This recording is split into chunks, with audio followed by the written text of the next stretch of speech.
Hello, I am Dr. Ariana Warren. I've been teaching remote lessons to students around the world since 2013, and I've been teaching privately professionally since 2006.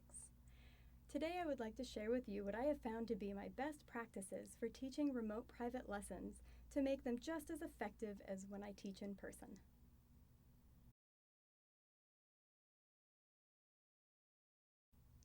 First, I'd like to talk about how I go about making an online lesson feel the same as an in-person lesson. The first thing I've done is I've set up my space to be warm and welcoming. Just as I would my in-person studio, I have made sure that the frame of what my student sees on my screen is exactly what I want them to see. It is my instruments, some of my music, my keyboard, the things that make a student enter the room, virtual or not, and feel like they are in a place of learning. Secondly, I make sure that my screen or my camera and screen are at eye level to approximate the best I can, making eye contact with my students as I would in the room. I also try to humanize the situation. So in-person lessons tend to start with a student coming in, setting down their case, unpacking. If they play a reeded instrument, getting their reeds ready, putting their music on the stand. All of these things take a minute or two at the top of each class. And during this time is a great time to build the warm relationship I try to with each of my students.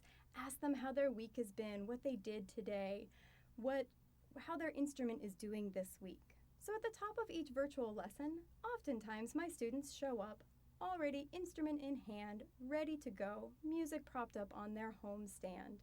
So I make sure to take that extra moment right at the top to ask them how they've been, ask them what they've been up to, and create that bond and trust that I would an in-person lesson, instead of seeing their instrument out and just jumping in right away, which often is the impulse I find. Then for myself, I began my in-person lessons and my remote online lessons in a very similar fashion to remind myself that they're the same thing, only with a different medium. So I start with the long tone and scale exercises, moving on to their band music or smart music assignments if they have them. If they play in an honor band or a youth symphony, bring in that music or some etudes, solo pieces, duets, whatever I have planned for that particular student. These are the ways I recreate the in-person feeling in this virtual space.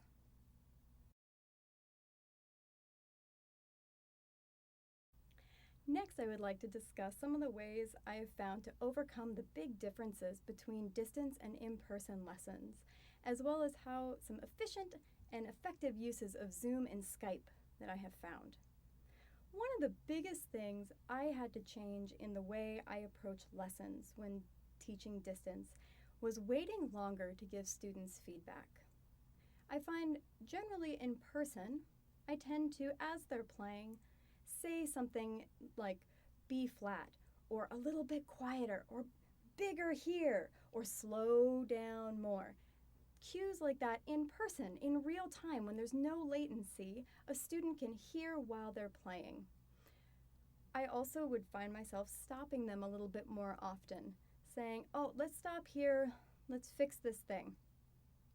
Due to the latency of the internet, I have found that stopping students as often as I would in person is very impractical for myself over Zoom or Skype online, because by the time they hear what I'm saying and are able to halt what they're doing or hear me at all with the sound of their playing and the sound of their headphones and the sound of whatever else is going on in their house, it's not the same rapid fire in the moment discussion that we could be having. So instead, I will oftentimes let them play a much larger portion of what they're doing before I stop to give them feedback.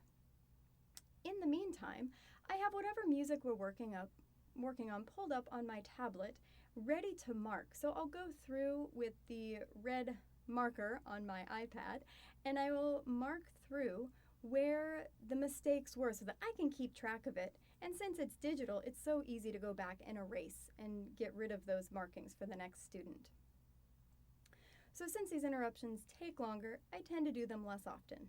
Now, if a student starts in the wrong key right off the bat, I will stop them and go back. So it's using my best judgment as to how I go about doing this. So getting into equipment a little bit later, alongside having the digital sheet music pulled up and making markings for myself to later go back and give to the student, I found a couple of really cool ways to use my iPad in addition to the computer I use for lessons to in real time show things. So since we're not sitting side by side, I can't circle things in a student's book or point to where I would like them to be. Now, before I had an iPad several years ago, the first thing I would do is I would say, line 5, measure 3, second note. So I had a distinct order in which I said things, which was a little easier, but still more time consuming than I would like. So now I use my iPad as a digital whiteboard. This means in Zoom, I will call into the same Zoom meeting from both my computer and my iPad, so there are 2 of me on the screen and 1 student. From there, I can share my screen or start a broadcast from Zoom and then show them the digital copy I'm looking at. So I can circle things, I can write in rhythms, I can show them exactly what I would like them to be marking in their score. Zoom has a way of making you a co-host, so you call in from your same account. Your computer will be the host, your second device will be the co-host. Skype is a little different. It's not quite set up the same. What I've found to do with Skype is call in from my main computer on the account that I would normally use, and then make a second account. So you're now having a 3-person call, your student, yourself, and also yourself from your tablet to again share the screen so they can see what you're doing. I've also found sharing screens to be very helpful when students are using things like smart music so they can mouse over and show you exactly what they're doing. Another big topic that comes up, I find, and something that I worked a lot to figure out how to get around this effectively, is due to the latency. You cannot play in time with students, ever. They're going to hear you at a different time than you hear them, and it's never going to line up. We can't play duets, we can't play in unison. So the quickest way is to have the student mute themselves and play along with you. Oftentimes I do this really quick version just to go over a quick rhythm they're having problems with. Perhaps they're not holding their dotted half note long enough or their dotted quarter. Perhaps there's just a B flat somewhere that keeps coming out of B natural that if they hear it that one time, they'll be able to fix. For larger things or things I would like them to play more along with or I would like to hear them play along with, I'll add another layer. So while they are on mute and listening to me, I will record myself. I personally do this from my phone. So I've got my phone recording, my iPad for music, and my computer going for the call. So I will record myself and send them right away that recording that I just made. Now, they've had the practice of playing along with me once, although I can't hear them, and I ask them afterwards how that went. But they also, almost immediately into their email inbox, get a recording that I just made for them. So they can hit play over their speakers. They play along with what they're hearing, and I can hear both myself and them. In these, I typically use a metronome because I think it's really helpful for students. And so a typical recording would sound something like Manhattan Beat March at metronome equals quarter note to 120, and then I give a count off and play. That way, like I said, they can hear me and I can hear them playing along with me. I approach duets the same way. So oftentimes I'll have them mute themselves, and depending on the level of the student, I'll have them play their part along with me on mute, and I'll record that and send that to them. The next thing we'll do is have them play along with me with their part, and I'll play the duet part. And I've recorded that and sent that off. So now they have the original to make sure their part is going correctly, and the duet. An added layer that can be really fun if you have access to the Acapella app. I think it for educator or for paid paid subscriptions right now. I think it's $50 a year, and if you have a paid subscription, your collaborator does not need to have one.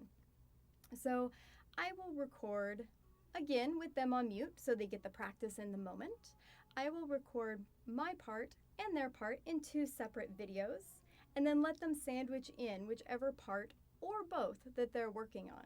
And then for my more advanced students, just make the duet part and let them take a video of themselves playing their part. So as I'm having them play and I can't hear them, I tend to monitor the screen pretty closely. So I've got my iPad as close to my computer screen as I can so I can be reading the music that I'm playing while looking for them. If I see them suddenly put their instrument down and look lost, instead of stopping right there and jumping in and asking them to unmute and ask what went wrong, typically I'll say, find the beginning of the line or at the repeat sign or back to the top. I'll just verbally jump in and give these directions and have us try again.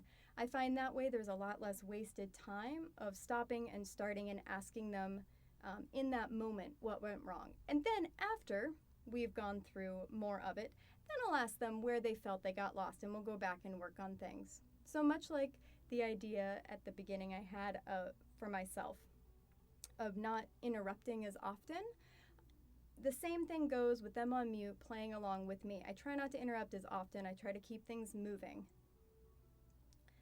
So the next thing I want to talk about is physical adjustments, because we've all been the student and now the teacher who gives the adjustments of trying to flatten out the chin or find where the head joint goes or keep the cheeks from puffing or the shoulders from coming up. Through a screen, I cannot gently help them keep their shoulders down or gently let them know that their cheeks are puffing out. So instead, I ask them to enlist the nicest person in their household. So for my younger students, any of their grown-ups that are home, perhaps a sibling who is nice and going to do these things in a kind and gentle manner. For my older students, a roommate or a partner who is willing to help. Invite them into the lesson and have them be my hand to gently keep the shoulders down or help the student feel when their cheeks are puffing or that their flute has dipped way far down. So the various ways we would adjust them, we can just instruct another person of the household to do the same. I also find that the camera works great as a mirror for my students. So making sure that they can see themselves well. So all the things that typically you'd say, all right, now look in this mirror and find what's going on, you can use the camera. And to that extent, don't be afraid to look silly in the camera. I oftentimes am getting way up into the camera to show them something that I'm doing. The camera can be your best friend because it really zooms in on everything that you're doing in a way that even in person might be hard to see. So these are the best ways I have found for me to get around all of these feelings of being so far apart and making that feel a little closer.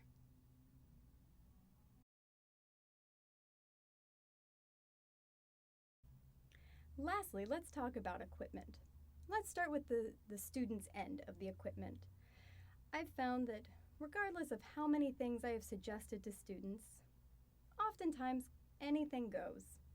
So when a student doesn't have the required equipment beyond just their computer, I have found, for me, many of the things that I'm diagnosing in their playing, I can do by ear. So if I can't see them very well, which I would prefer to, but if I can't, I can generally hear what's going on. In person, for wind lessons, we can't see inside a student's mouth anyway. So it's diagnosing an issue much in the same way. You'll be able to hear if they're squeaking or if their flute tone isn't coming out or is getting an undertone in the upper register. And so with those things, we generally know how to give feedback. So best case scenario for our students, what I encourage all of my students to do is to wear a pair of headphones. Any pair will do. This helps in a multitude of ways. They can hear me better my sound is going to transmit generally much better than whatever's coming out of their laptop, tablet, or smartphone that they're calling into their lesson on. I prefer if they call from a computer or a tablet because the screen is bigger so that when I'm sharing my screen, it's easier to see. Their headphones, wired or not, are also going to help block out the sounds and distractions of their homes. So not only can they hear me better, but they also are hearing what is around them less. When possible, an external microphone. So anything that plugs into their computer, a USB mic, if they want to get fancier, they can.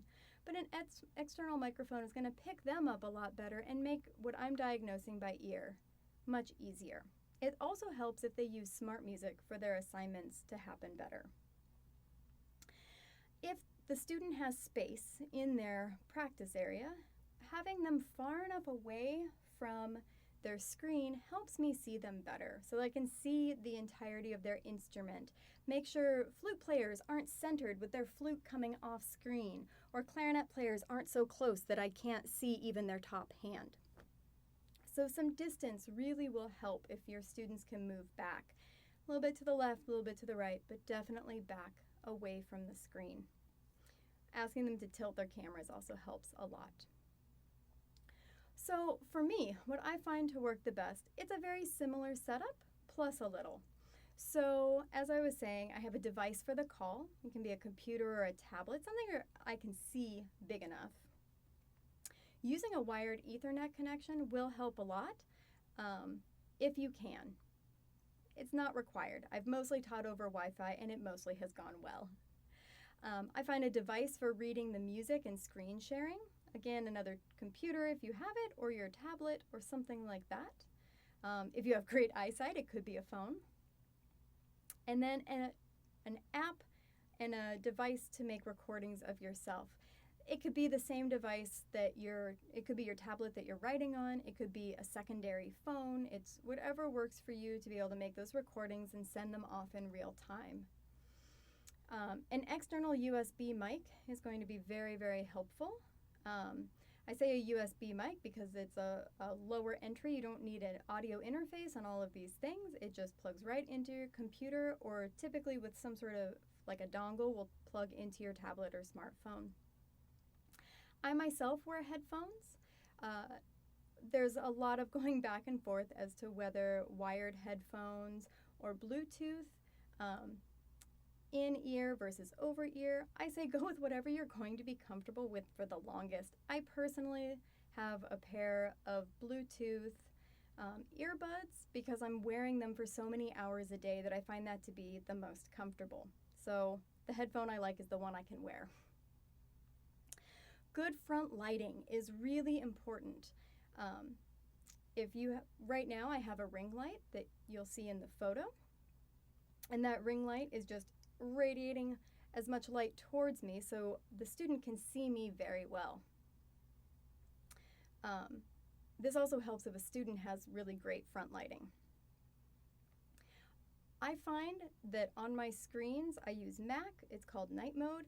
If you can turn down the color temperature of your screens, I find that to be very helpful. I use night mode pretty much 24 hours a day now on all my devices because I'm staring at a screen so many hours a day. And I found it's cut down on migraines and things like that by cutting down on the amount of blue light being emitted at me all the time. Another thing that I find really helpful is a standing desk. And I have this hydraulic small standing desk so that I can be standing for my lessons. My back thanks me at the end of every day the more I've stood to teach, if that's a possibility with your instrument. And then I can also lower it if I need everything lower. Like if I'm here at the keyboard teaching, I'll lower it so it's easier to see. And it's on wheels actually, so I can wheel it over and be at the keyboard. And lastly is a scanning app or a nice scanner, some way of just quickly getting music to your students. When students send me music, I'm happy to take a photo or a scan or whatever they have. When I'm sending music to students, I prefer to have it in PDF form and looking a little bit nicer. And there's an app I use called Genius Scan. There are many of them out there that will take a PDF and you can make it a little less crooked and up the contrast so it's easy for students to read. So I hope this has been a helpful bit of advice on what I find works for equipment. You can also use much nicer things. If you have a home recording studio, go to town, but I also have found there's very effective uses of just some simple technology with a plug-in USB mic, some Bluetooth headphones, and enough devices to do what I'd like to do.